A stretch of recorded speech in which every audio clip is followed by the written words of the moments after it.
Pemberlakuan pembatasan kegiatan masyarakat skala mikro terus digencarkan pemerintah. Sejumlah wilayah di tingkat terkecil aktif dalam upaya penanganan dan pencegahan 3T. Selain itu, program vaksinasi COVID-19 bertahap sudah dilakukan pemerintah sebagai upaya perlindungan bagi masyarakat.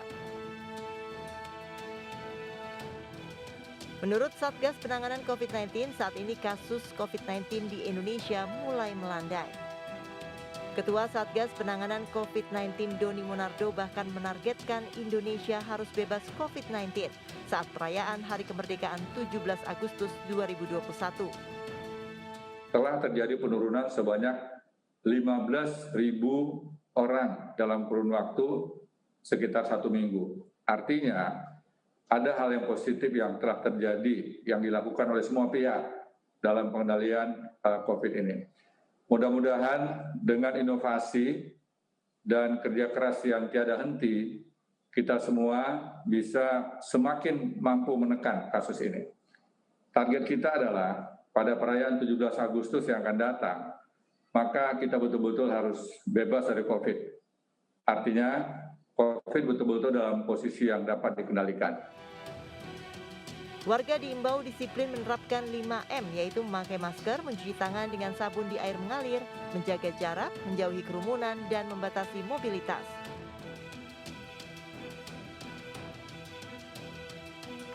Ya, ada target tadi 17 Agustus Indonesia merdeka atau bebas dari COVID di perayaan nanti, kemerdekaan kita. Bukan sembarang target, tapi juga ada ikhtiar di sini. Apapun itu kita aminkan saja dulu, karena yang penting kita berusaha untuk yang terbaik untuk bangsa dan negara. Dan di segmen ini saya akan berbincang dengan epidemiolog kita. Pasti sudah Anda kenal berkali-kali. Ada di mana-mana, berbagai TV ini nggak bosan-bosan. Pak Pandu Riono di ujung Zoom call. Apa kabar Pak Pandu? Kabar baik, Mas. Sehat ya, Pak? Ya. Ya, terima kasih Pak Pandu sudah mau berbincang lagi. Kita tahu bahwa ada vaksinasi tahap 2 dengan 30 lebih juta dosis untuk sasarannya adalah lansia dan juga para pelayan publik, petugas pelayan publik, termasuk ada pedagang di sana, lalu juga wartawan saya dan media dan juga beberapa pejabat publik. Anda melihat vaksinasi tahap kedua ini seperti apa sasarannya? Sudah tepatkah atau ada kritisi? Ya, jadi tahap kedua itu seharusnya masuk ke tahap pertama, terutama lansia. Oke. Jadi lansia itu adalah kelompok yang paling rawan, artinya dalam pengertian sebagian besar mereka harus masuk rumah sakit dan kalau mereka masuk rumah sakit, sebagian besar juga akan meninggal. Jadi kematian itu hampir separuhnya kontribusinya itu dari usia 60 tahun ke atas. Okay. Dengan kita memprioritaskan kelompok ini, harapannya adalah angka hospitalisasinya akan menurun dan kemudian angka kematiannya juga akan menurun. Okay. Karena sudah terbukti dari beberapa pengalaman negara yang memprioritaskan kelompok lansia. Selain nakes itu terjadi penurunan hospitalisasi yang cukup signifikan. Okay. Dan bahkan angka kematiannya menurun dari tadinya sekitar 30% lebih menjadi sekitar hanya 7%. Itu belum semuanya divaksinasi. Dengan jadi kata sebenarnya lain, ini suatu prioritas yang penting sekali. Terus kedua adalah kedua adalah guru. Guru. Guru. Nah, guru itu paling penting. Karena apa? Dibandingkan pedagang ya. Karena kita sedang menghadapi selama setahun ini proses belajar mengajar itu terganggu. Ya karena ada proses daring, jadi orang yang punya gadget aja, yang punya HP, punya akses pulsa yang bisa mendapatkan akses pengetahuan yang lebih banyak. Dan ini menurut saya harus cepat-cepat dilakukan upaya untuk sekolah kembali seperti biasa atau kita hibridnya makin banyak tatap mukanya. Oke, jadi dua tadi yang kalau saya highlight bahwa lansia pasti akan ada korelasinya dengan fasilitas kesehatan ya karena kita tahu kita hampir collapse dengan segala macamnya. Kalau lansia tadi di take care atau kita manage dengan baik, ya beberapa negara sudah menunjukkan hasil yang tadi cukup baik ya, Pak Pandu ya, untuk dalam hal untuk fasilitas kesehatan yang bisa at least kita bisa tangani. Nah kalau untuk guru sendiri Anda meng-highlight tadi bahwa penting sekali karena sudah terlalu lama belajar daring. Takutnya ya tadi kalau bidang pendidikan. Anda melihat juga kan kita tahu ada pedagang di sini, kalau saya lihat lagi ada pejabat publik, lalu wakil rakyat, tokoh agama, atlet, wartawan, pekerja media, sektor pariwisata, lalu pelayanan publik, petugas keamanan. Anda melihat klasifikasinya di sini, apakah sudah cukup baik? Ya selain tadi Anda yang highlight adalah lansia dan guru. Ya, jadi gini, kemudian kelompok vulnerable lainnya adalah kelompok yang karena pekerjaannya dia bertemu dengan banyak orang. Baik. Ya, jadi risikonya besar sekali untuk terinfeksi atau menularkan pada yang lain. Jadi apakah jurnalis, apakah pelayan publik yang lain, ya termasuk pedagang, tentunya memang menjadi prioritas. Jadi nanti itu harusnya tidak menunggu satu selesai baru yang lain, tapi semuanya overlapping saja di suatu wilayah. Dan ini yang paling penting adalah bukan hanya kelompok yang paling penting, tapi juga wilayah.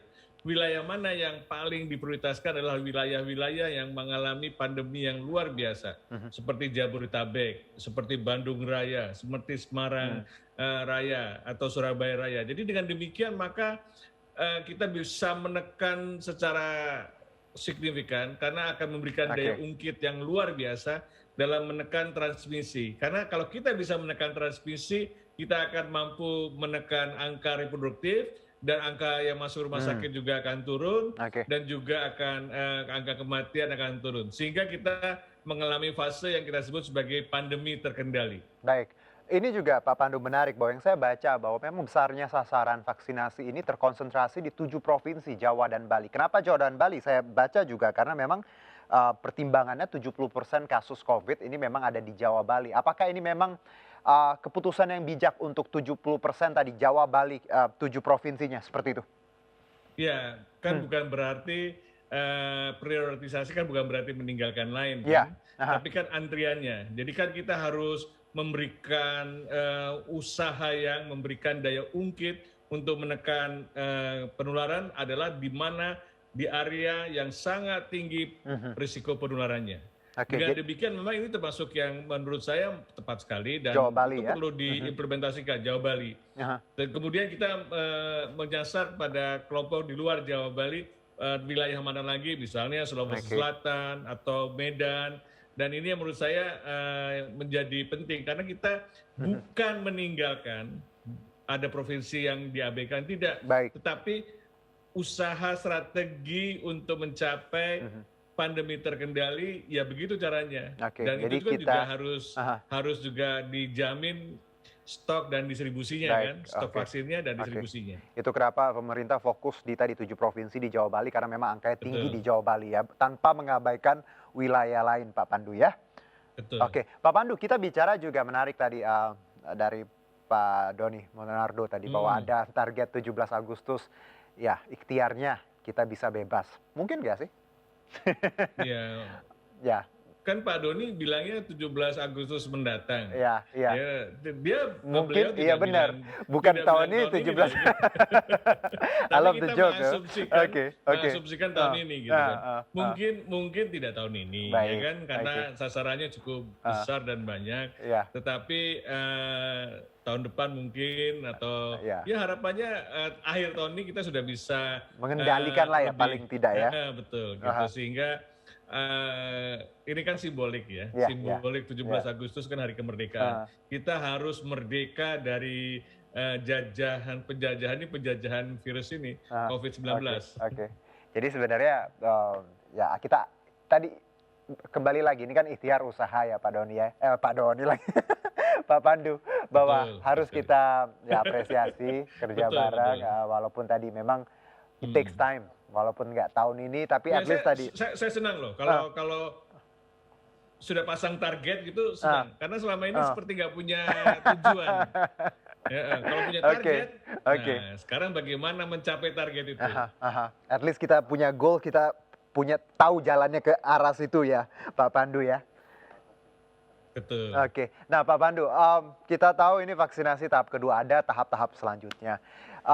Yang tahap pertama tenaga medis sudah selesai dan alhamdulillah ya hasilnya juga cukup baik, tidak ada kejadian atau hal-hal yang signifikan yang begitu merugikan atau apalah gitu. Semuanya, let's say mostly all good seperti itu. Nah, Anda melihat vaksinasi tahap kedua ini, apa yang benar-benar harus diperhatikan pemerintah? Karena ini cakupannya masyarakat umum ya, beberapa masyarakat luas yang bukan tenaga medis atau yang edukasinya terhadap virus dan juga edukasi terhadap vaksin ini mungkin masih kurang banyak atau sedikit minim seperti itu.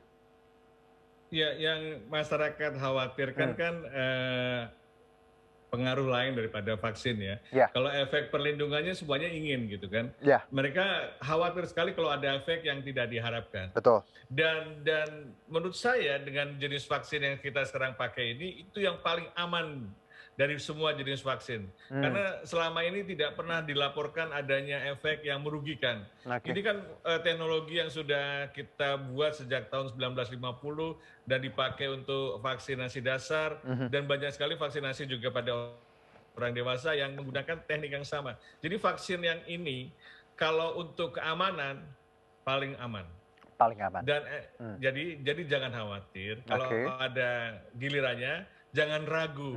Jadi kan dulu orang ragu karena masih belum jelas vaksin yang mana, apakah efekasinya. Jangan mikirkan efekasi, angka itu bisa berubah-ubah. Oke. Ini kita pernah bahas. Berubah-ubah tergantung kita sendiri. Kalau kita pengen ini dengan baik dan terima, itu akan memberikan efek perlindungan.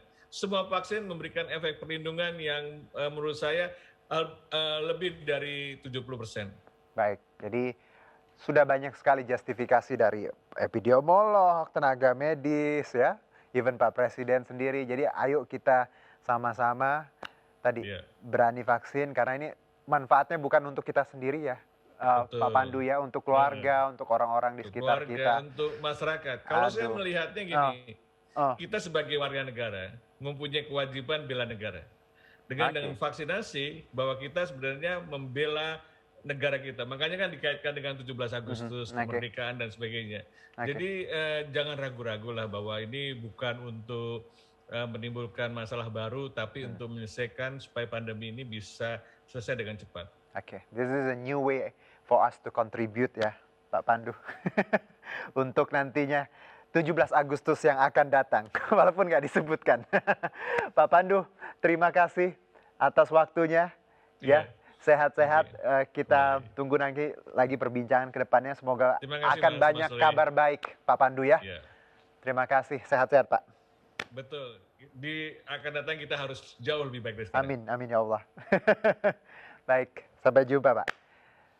Oke, demikianlah perbincangan kita di Indonesia Bicara hari ini. Semoga tadi apapun yang kami bahas bisa menjadi edukasi untuk kita bersama, sama-sama untuk tadi membangun trust bahwa vaksin ini sudah sangat aman dan kita semua yang berhak mendapatkan ini harus mensyukuri dan juga tadi belajar untuk saling edukasi bahwa this is safe, ini untuk kita bersama, untuk bangsa dan negara. Saya Herjunus Syaputra undur diri. Terima kasih.